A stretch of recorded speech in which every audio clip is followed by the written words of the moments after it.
What's up, everybody? Today I'm going to show you a trick if your kid happens to draw all over your nice couches. What do you think, Zane?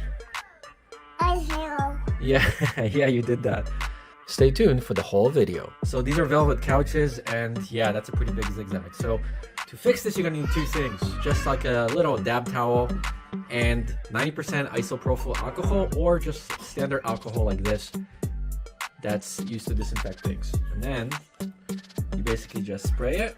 I only have a little bit, but you spray a section or two. Now remember, this is not a hugely layered, this is just like a one stroke. And then we're gonna take this and just gently kind of dab it, but also pulling it towards you. That's basically how you save your couch. You're gonna have to go over this maybe once or twice, but it will remove your marks, that's for sure. And again, this is only a 70. If you had 100, then this would come out much faster. What do you think, Zane? Eyesore. Yeah, yeah, you did that. We're gonna have to wait till this dries, and then we're gonna go one more layer, and that's going to suck up and remove the rest of it. But right away, it's nice and clean. This is also a great way to actually clean your velvet couches as well. Anyways, that's the video. Thanks for watching, and good luck with your little ones.